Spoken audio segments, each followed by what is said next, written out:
Oh, hello. Welcome to the Stalker Watcher channel. Today, I'm going to read to you 1 Kings, chapter 18.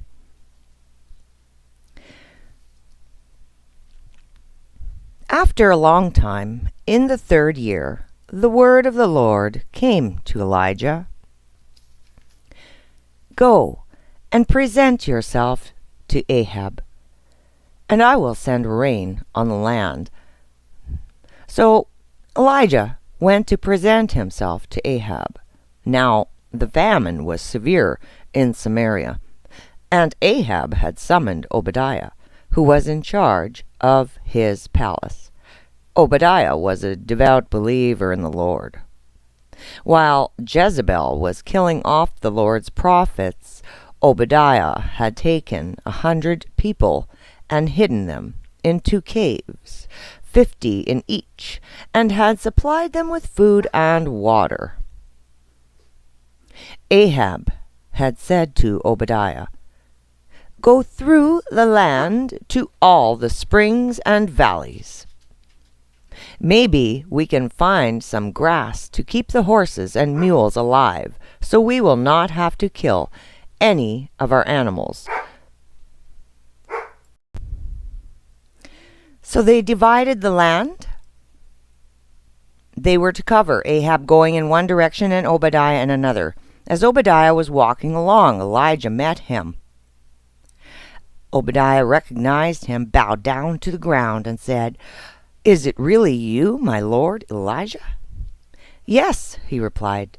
"Go tell your master, Elijah is here." "What have I done wrong?" asked Obadiah, "that you are handing your servant over to Ahab to be put to death? As surely as the Lord your God lives, there is not a nation or kingdom where my master has not sent someone to look for you. And whenever a nation or kingdom claimed you were not there, he made them swear they could not find you. But now you tell me to go to my master and say, 'Elijah is here.' I don't know where the Spirit of the Lord may carry you when I leave you. If I go and tell Ahab and he doesn't find you, he will kill me. Yet I, your servant, have worshipped the Lord since my youth.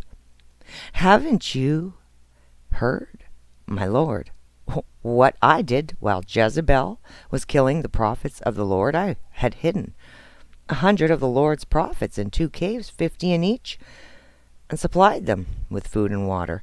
And now you tell me to go to my master and say, 'Elijah is here.' He will kill me." Elijah said, "As the Lord Almighty lives, whom I serve, I will surely present myself to Ahab today." So Obadiah went to meet Ahab and told him, and Ahab went to meet Elijah. When he saw Elijah, he said to him, "Is that you, you troubler of Israel?" "I have not made trouble for Israel," Elijah replied, "but you and your father's family have. You have abandoned the Lord's commands and have followed the Baals. Now summon the people from all over Israel to meet me on Mount Carmel, and bring the 450 prophets of Baal and the 400 prophets of Asherah who eat at Jezebel's table." So Ahab sent word throughout all Israel and assembled the prophets on Mount Carmel. Elijah went before the people and said, "How long will you waver between 2 opinions? If the Lord is God, follow him. If Yeshua is God, follow him. But if Baal is God, follow him." But the people said nothing. Then Elijah said to them, "I am the only one of the Lord's prophets left, but Baal has 450 prophets. Get 2 bulls for us.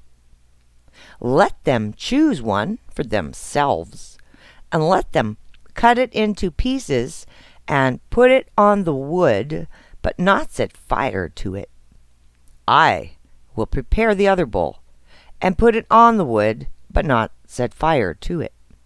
Then you call on the name of your God, and I will call on the name of the Lord, Yahweh. The God who answers by fire, he is God." Then all the people said, "What you say is good." Elijah said to the prophets of Baal, "Choose one of the bulls and prepare it first, since there are so many of you. Call on the name of your God, but do not light the fire." So they took the bull given them and prepared it. Then they called on the name of Baal from morning till noon. "O Baal, answer us," they shouted. But there was no response. No one answered. And they danced around the altar they had made.